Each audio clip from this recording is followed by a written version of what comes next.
pessoal, tudo bem? Na aula de hoje nós vamos entender mais um dos fatores responsáveis pela leitura, pela compreensão, interpretação e produção de texto. É a coerência textual. O que seria a coerência textual? Todo mundo já deve ter ouvido falar nessa palavrinha, coerência. Nós podemos utilizar essa palavra tanto num sentido mais linguístico, né, num sentido mais relacionado àquilo que a gente aprende na escola, que é o que vamos estudar na aula de hoje, e também podemos entender essa palavra coerência como um uso corriqueiro que fazemos no cotidiano, quando dizemos que uma pessoa não é coerente, né, ou quando não há coerência nisso que está acontecendo. Partindo desse exemplo do cotidiano, por que nós dizemos que uma pessoa não é coerente? Nós falamos que ela não é coerente porque ela parece ser uma pessoa duvidosa, parece ser uma pessoa que diz uma coisa, ora diz outra, né? Ou seja, ou então uma pessoa que defende uma coisa, mas depois faz outra. Então isso mostra que não há uma espécie de unidade ou de coerência no que essa pessoa fala e no que essa pessoa diz, não é verdade? Então a coerência textual, que é a matéria da nossa aula de hoje, é mais ou menos como esse exemplo da pessoa duvidosa. A pessoa duvidosa é aquela pessoa que não dá para você interpretar de uma forma específica. Ela parece estar sempre mudando de opinião, está sempre mudando o seu jeito de ser. Então, a coerência textual, matéria da nossa aula de hoje, vai dizer respeito a justamente uma espécie de unidade de sentido que o texto deve ter. Um texto que é duvidoso, um texto que tem mais de um sentido, ele é um texto incoerente, ele não tem coerência. Então, a coerência, ela é uma propriedade linguística, é uma propriedade também cognitiva, acontece na nossa memória, é uma propriedade cultural, histórica, enciclopédica, ou seja, é uma propriedade bem complexa, mas que envolve esses outros fatores, né, linguísticos, cognitivos, culturais, enciclopédicos, porque eles são responsáveis pela compreensão do texto como uma espécie de unidade de sentido. Ou seja, a coerência é uma propriedade que vai dar ao texto a percepção de que ele é uma unidade de sentido. Lembrando que unidade de sentido, aqui eu estou falando no sentido numérico mesmo, né? É uma unidade, é uma coisa, é um todo de sentido. Então, a coerência, essa espécie de propriedade que nós podemos atribuir ao texto, seja na hora de produzi-lo, seja na hora de lê-lo, mas que confere ao texto essa sensação de, isso aqui é um todo, isso aqui é uma unidade de sentido, tá bom? A coerência é o que faz o texto ser considerado um texto e não um amontoado de frases. Isso é importante porque nós podemos pensar que ao escrever um texto nós juntamos várias frases, mas não é bem assim. O texto não é um amontoado de frases. Essas frases, elas precisam ser construídas de modo que apresentem uma espécie de unidade de sentido. Só essas frases aqui são várias frases, mas elas constituem um todo. Elas constituem uma unidade de sentido. E essa unidade de sentido é a coerência. Isso mostra que a coerência parece ser uma coisa um pouco mais abstrata, né? Não é algo assim específico em que olhamos para o texto e percebemos em um elemento a presença da coerência. Não.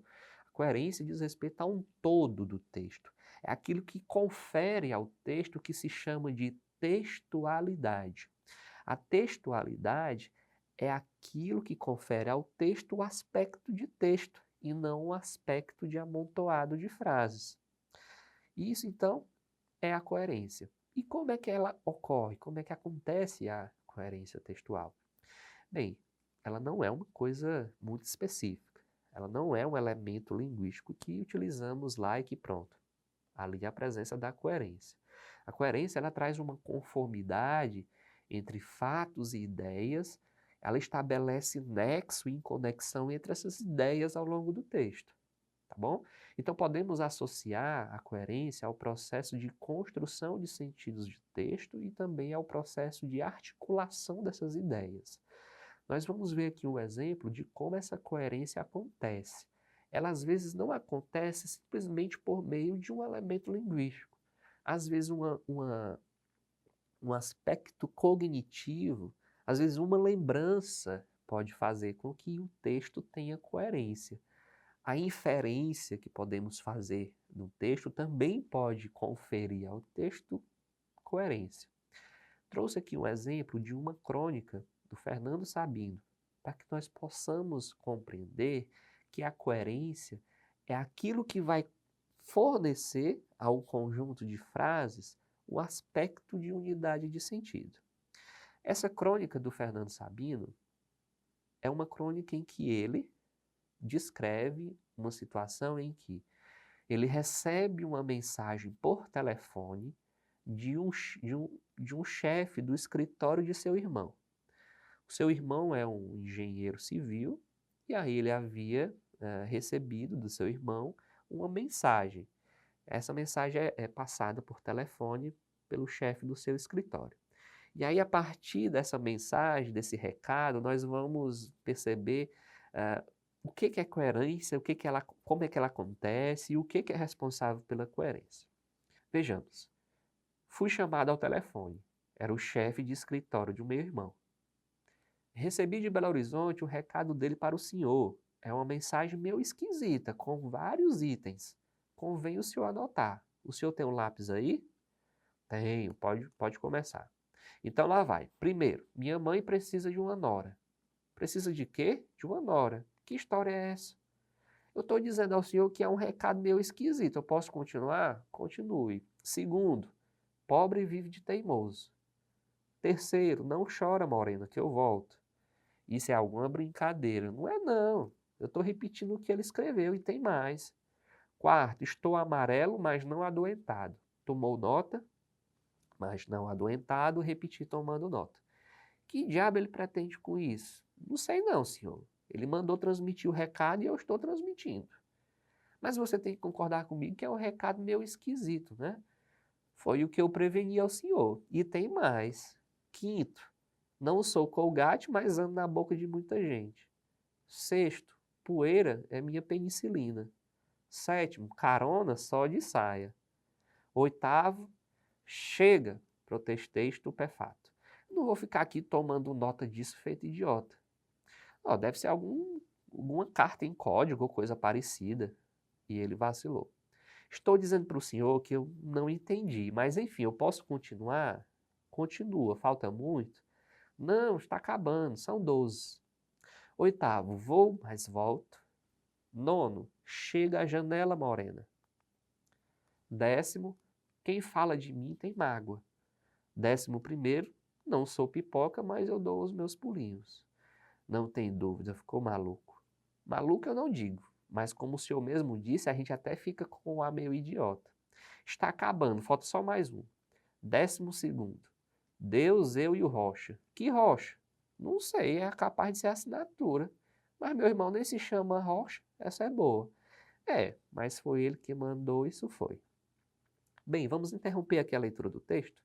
Vai ter um desfecho que vai fazer que a gente compreenda toda essa situação. Mas vocês devem ter percebido que, assim como os personagens da crônica, aquele que passa o recado e aquele que recebe, não conseguem entender o que esse recado quer dizer. Vou voltar aqui para que vocês possam compreender melhor. São 12 frases, o recado é composto por 12 frases, mas não parece haver uma relação ou uma ligação entre uma frase e outra, não é verdade? Veja que a primeira frase foi: minha mãe precisa de uma nora. A segunda foi: pobre vive de teimoso. A terceira: não chora morena que eu volto. Qual a relação então entre essas três frases? Aparentemente nós não conseguimos entender essa relação. Parece não haver uma continuidade ou uma articulação de ideias entre essas três frases, concordam? Isso mostra que essas frases não têm coerência. Se elas forem entendidas uma como sendo continuação da outra, não há coerência, não há uma unidade de sentido. Porque primeiro fala que mãe precisa de uma nora, depois pobre vive de teimoso, depois terceiro, não chora morena que eu volto. E vamos ver o restante. Estou amarelo, mas não estou adoentado. A outra frase seria: não sou Colgate, mas ando na boca de muita gente. Poeira é minha penicilina. Então veja que não há uma unidade de sentido nesse recado. Então, esse recado seria o quê? Incoerente. Então, por que que existe um estranhamento no texto? Esse estranhamento que os personagens, inclusive, percebem é de que não há uma unidade nesse recado. Parece ser um amontoado de frases. Mas vejamos o final do texto para que possamos compreender. Vocês vão ver que, a partir de uma lembrança, ou seja, a partir de uma circunstância cognitiva, é que essas frases, essas 12 frases vão ter sentido. O que demonstra que a coerência nem sempre é feita de uma forma linguística, ou seja, por meio do uso de uma palavra. Também a coerência pode ser feita a partir de nossas lembranças. Vejamos lá. Desliguei atônito, fui até refrescar o rosto com água para poder pensar melhor. Só então eu me lembrei, vejam lá. Haviam-me encomendado uma crônica sobre essas frases que os motoristas costumam pintar como lema na frente dos caminhões. Meu irmão é engenheiro e viaja sempre pelo interior fiscalizando obras. Prometeu ajudar-me recolhendo nessas suas andanças farto e variado material. Ele viajou, o tempo passou, acabei me esquecendo completamente o trato, na suposição de que ele também tinha esquecido. Agora o material estava ali, era só fazer a crônica. Deus, eu e o Rocha, tudo explicado. Rocha era o motorista, Deus era Deus mesmo e eu, o caminhão. Então veja, apenas no final da crônica, nós vamos entender agora o que as 12 frases queriam dizer. Isso mostra que agora sim elas têm coerência. O recado agora pode ser compreendido. O recado agora é compreendido como sendo que as frases que os motoristas colocam no caminhão. Mas veja que até o momento em que o personagem da crônica não se lembrava deste fato, até esse momento final, esse recado era incoerente, ele não tinha sentido, ele não tinha uma unidade de sentido. Vejamos rapidamente lá, a primeira parte do recado. Minha mãe precisa de uma nora. É uma esperteza, uma gaiatice do motorista de caminhão. Segundo, pobre vive de teimoso. Uma frase comum.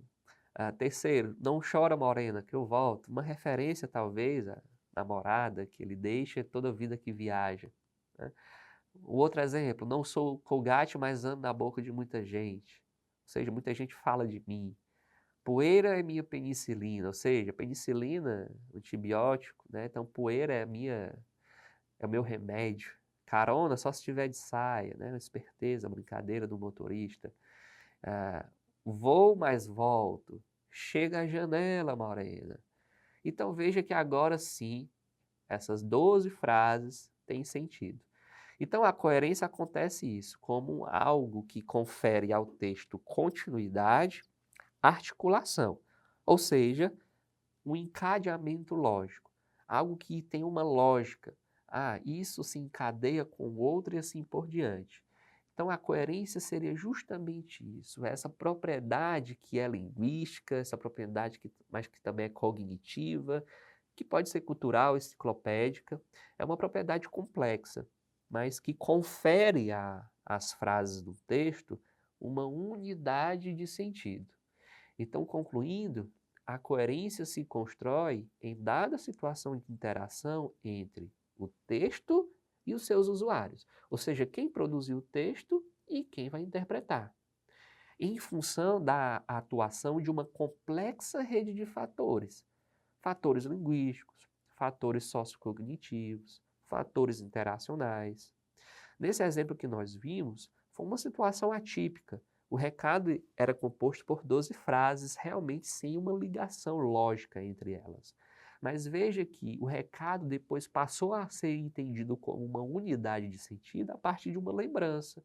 A lembrança de que havia pedido ao irmão a coleta de frases de motoristas de caminhão, a lembrança de que o irmão é engenheiro que viaja muito pelos interiores fiscalizando obras e que, portanto, teria condições de ajudá-lo na construção da crônica. Veja que é uma lembrança cognitiva, sociocognitiva e interacional. Ou seja, só dá para ser compreendida a partir daquela situação específica. Mas, em sua grande maioria, os textos não vão ser como esse recado, um amontoado de frases, mas vão ser frases que são encadeadas, que apresentam uma continuidade entre si. Então, a coerência deve ser entendida dessa forma, como uma construção de uma unidade de sentido ou a compreensão de uma unidade de sentido. Para finalizar, é importante entendermos uma coisa. A coerência ela é construída tanto por quem produz o texto, pois aquele que produz o texto deve construir o texto de um tal modo que ele possa ser compreendido pelo leitor, mas também a coerência é construída pelo leitor do texto. Se o leitor do texto não conseguir fazer as ligações ou não conseguir reconhecer as ligações entre as ideias do texto, ele não vai conseguir compreendê-lo. O texto vai ser incoerente para ele. Ou seja, o texto não vai ser compreendido como uma unidade de sentido. Então, a coerência é uma via de mão dupla, tanto é feita pelo produtor do texto, quanto é feita pelo leitor do texto. Então é isso, até a nossa próxima aula em que vamos compreender melhor como a coerência acontece.